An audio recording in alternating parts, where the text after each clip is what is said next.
বিরাট কোহলি ও রোহিত শর্মার জন্য কি টি-20 দলের দরজা চিরতরে বন্ধ হয়ে গেল? এমনটা ইঙ্গিত দিয়ে গেলেন টিম ইন্ডিয়ার হেড কোচ রাহুল দ্রাবিড়। শ্রীলঙ্কার বিপক্ষে সিরিজের দ্বিতীয় টি-20 ম্যাচে হেরে যাওয়ার পর সংবাদ সম্মেলনে এসেছিলেন দ্য ওয়াল। সেখানে ভারতীয় দলের দুই মহাতারকার নাম মুখে না আনলেও বড় মন্তব্য করে দিলেন দ্রাবিড়। চলতি বছরের অক্টোবর-নভেম্বর মাসে ভারতের মাটিতে আয়োজিত হবে ওয়ানডে বিশ্বকাপ। 2011 সালের পর এই মেগা ইভেন্ট জেতেনি টিম ইন্ডিয়া। তাই বিরাট রোহিতের মতো অভিজ্ঞদের সেই প্রতিযোগিতার জন্য আগলে রাখতে চাইবে বিসিসিআই। কিন্তু দ্রাবিড় যা বললেন তাতে সিনিয়রদের কপাল পুড়তে পারে। দ্রাবিড় বলেন, এটা ঠিক যে অক্টোবরের টি-20 বিশ্বকাপের সেমিফাইনালে ইংল্যান্ডের বিপক্ষে যে দল খেলেছিল, শ্রীলঙ্কার বিপক্ষে সে দলের মাত্র 4 জন আছে। আমরা এখন যে জায়গায় আছি সেখানে দাঁড়িয়ে ভবিষ্যতের দল নিয়ে ভাবছি। আমাদের এই দল বেশ তরুণ। শ্রীলঙ্কার মতো দলের বিপক্ষে এই দল নিয়ে খেলাটা আসলে দারুণ এক অভিজ্ঞতা। এই মুহূর্তে আমাদের মনোযোগের প্রায় পুরোটা জুড়ে এই বছরের ওয়ানডে বিশ্বকাপ ও বিশ্ব টেস্ট চ্যাম্পিয়নশিপ। সুতরাং টি-20 ক্রিকেট এখন আমাদের নতুনদের পরখ করে দেখার একটা সুযোগ করে দিয়েছে।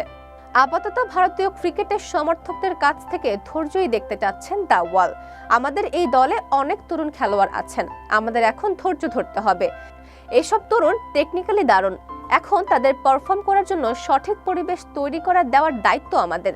এটা ঠিক যে আন্তর্জাতিক ক্রিকেটে খেলতে নেমে শেখাটা অনেক কঠিন, কিন্তু তারপরও আমাদের অবশ্যই ধৈর্য ধরতে হবে।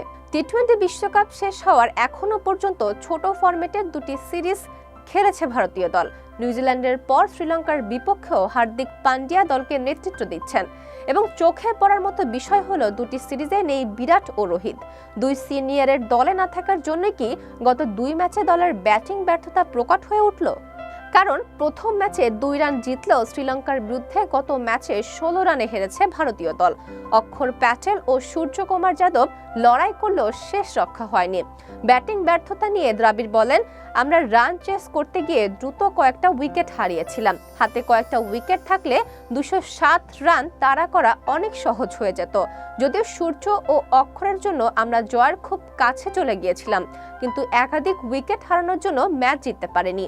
তবে ম্যাচ হারের জন্য শুধু ব্যাটিং ব্যর্থতাই দায়ী নয়, অর্শদীপ সিংহের একাধিক নো বলও দায়ী। দ্বিতীয় ওভারেই 19 রান করেছেন অর্শদীপ।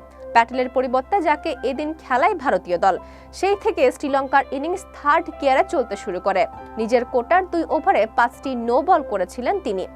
সেই থেকে শ্রীলঙ্কার ইনিংস থার্ড গিয়ারে চলতে শুরু করে। নিজের কোটার 2 ওভারে 5টি নো বল করলেন তিনি। এর মধ্যে নো বলের হ্যাট্রিকও রয়েছে। বারবার একই ভুল করেছিলেন বাঁহাতি জোরে বোলার অর্শদীপ। নো বল এর জন্য একটি উইকেটও পেলেন না তিনি। তার খারাপ বোলিং এর খেসারত দিতে হলো ভারতীয় দলকে। বারবার অর্শদীপকে নো বল করতে দেখে হতাশ হয়ে যান হার্দিকও। খেলা শেষে বিরক্তি প্রকাশ করেন।